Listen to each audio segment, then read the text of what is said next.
What's up guys, welcome back to the channel. We are doing an in-car video today. It has been quite some time since I made an in-car video, and I know a lot of you guys have been wanting some more and just miss them in general. So I finally picked them up out from San Diego, and now we are literally good to make in-car videos. I kind of do want to get a different lens that's a little bit more zoomed in, but for this purpose, I guess this 16mm will work for now. And hopefully the audio is pretty good. I have all the windows rolled up, so the car is pretty quiet right now. And I do have AC running because for some reason in Cali, it's been raining, it's been hot, it's been cold, it's literally bipolar. Before we get into this video, I want to give a huge shout out to everyone that placed an order through my website, LTLParts.com. You guys haven't checked out. I have been developing new products, I guess, for this chassis specifically since no one makes it. And you can't see mine right now, but I'll be honest with you guys, I don't have my center console in here right now due to the reason of quality control. So as I am cutting out these shifter plates for the CO7, I am making sure they fit properly and everything is all good before I ship them out to you guys. I definitely will be shipping them out by the end of this week, and still working around some quirks on the website and just in general creating or manufacturing the shifter plates for this car. I do have a lot of R&D to do this weekend. We're doing 90s Hondas. It's a huge request from guys on Instagram. So we're talking about EG, DC, EK, FKA, huge demand for FA5, and of course DC5. So RSX, and I do know like JDM to USDM is completely different. So I do need to make sure that I make a base plate for the USDM models and then JDM models. Same with these cars. I know that the 04 to 08 Acura TSX is completely different from 03 to 08 Euro R. The whole center console is different, and how I designed the plate to mount up is completely different. So I do need to make R&D for an actual Euro R Accord. And I went ahead and bought the shifter console for a Euro R Accord, well, this car in Japan, right-hand drive, just so I can create those for you guys in, I think, Australia, Japan, and just a lot of places in general. So be on the lookout for that. I might do pre-orders, I'm not sure, for the EKs and then the DC chassis, but we will see if I want to do pre-orders. But also the benefit of me making them in-house in my garage via CNC machine, I can literally just create it once someone places an order. So I don't know, we'll see, but let me know what you guys think. And it's a very simple product, but it creates such a huge impact on the interior of your car. And I don't know, interior for me has always been a must, just because you're always sitting in here and driving. Small things here and there. I will be developing more products outside of the shifter plates once I get all of the shifter plates for specific models all out.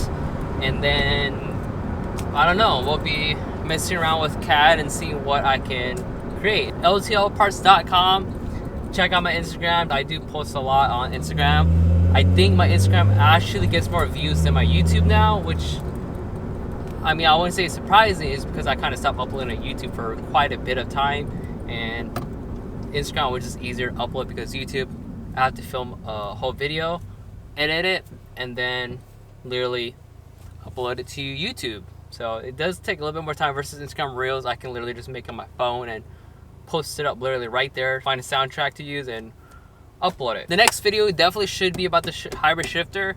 I do need to angle this thing down so you can see the shifter, but I've been using this shifter for almost a whole year now. Since actually, yeah, almost a whole year. It's getting to a year because I haven't even owned this car for a whole year yet, and I've done so much to it. The major thing I've done to this car that changed the whole look is wheels and the vinyl wrap. The vinyl wrap definitely made me love this car a lot more just because of how bad my paint was, my OEM paint. And then about the Hondata situation. So I bought an ECU, I bought an immobilizer, or it came with an immobilizer but didn't work during that one video. I bought a Hondata Flash Pro, but for smog purposes, and also even if I did the 07-08 manual TSX ECU with Hondata, I was literally just gonna do a reflash, just so I could make this thing a little bit more lively, right? Just to drive around. But now, it just came to me like I could save so much money by selling that ECU, selling that Hondata Flash Pro, and literally just sending this ECU with my keys and my immobilizer to Hondata to have them reflash it to the exact same thing that I was planning on doing anyways for a lot cheaper. I believe they charge $300. I think I'm gonna do that. The only downside of sending your Hondata or your ECU to Hondata for them to reflash is your car's gonna be down. But luckily for me, I got in contact with a couple like retailers that offer the service, as in like you buy from them and they ship it to Hondata. They ship out pretty quick. Once they receive it, they'll reflash it and send out the same day. And the upside is they are located in Torrance, so it's like 40 minutes from Irvine, which I live in Irvine now, if you guys don't know. I don't live in San Diego anymore. I think what I'm gonna do is literally just pull the ECU out on like a Monday, pay that $300 to get a reflash, send it out to Hondata same day, get it back probably like in 2-3 days. So I would say like the car will probably be down for like 2-3 days at top. Might just do that just so I can bring this car out. I love driving this car. I put a lot of miles on this.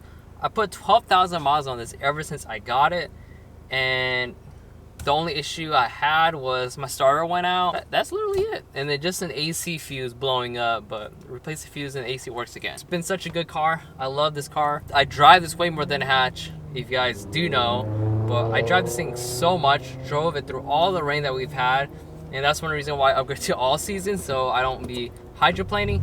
Now don't get me wrong, the car still does hydroplane on deep puddles because it's lowered, but besides that, driving just like regular rain, no floods or anything, solid. And I think this is probably the first time you guys can hear my exhaust. Literally stock exhaust was just 2 mufflers welded on that look very identical to the spoon end one, and I think having a smaller tip looks better than having a huge tip, like for example like Skunk 2 or Gretty. I think some of those come with a pretty big tip, and it just, I don't know, it just looks weird. It's just too huge, too massive to me. So that's one reason why I did like the Ed1 style tips. I would do a pull, but I'll be honest with you guys, this car is slow. If you guys have a stock TSX with no reflash, nothing, this thing is slow. Like my B16 hatch probably could, I mean it's lighter, probably could pull on this, but this definitely needs a reflash. I might just do that next week, I'm not sure. I need to. I also do need to fix my rear sway bar bushing over bumps and stuff, big squeaks, and it's mainly because of the rain.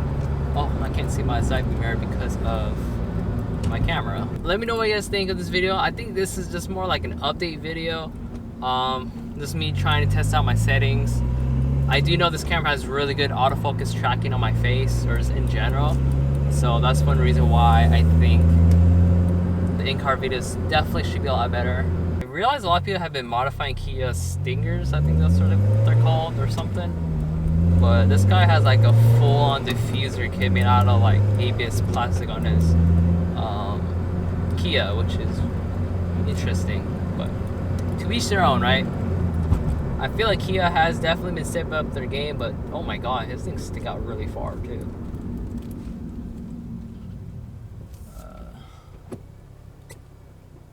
Let me see if I could get a exhaust clip or something for you guys.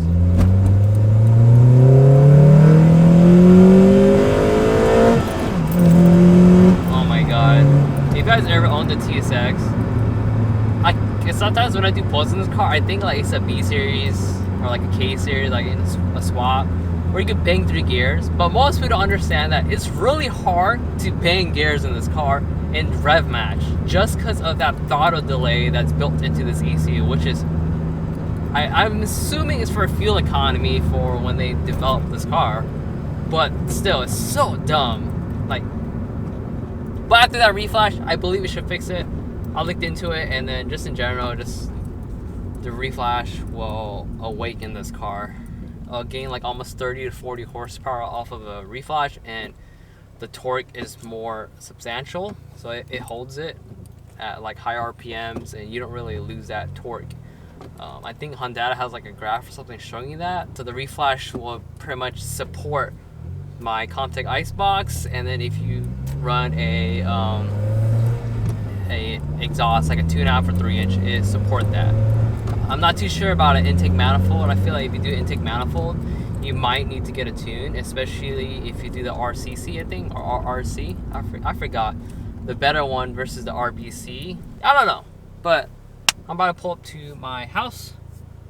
I guess I'll end this video here. This is just literally a quick test run on the camera mount, see how stable it is, and mic, audio, and all that jazz. So peace out, guys, and if you guys haven't checked out my store, LTLParts.com, check it out. I will have more products on it very soon. Yeah. Where's my stop button? This camera's upside down right now. Where is it?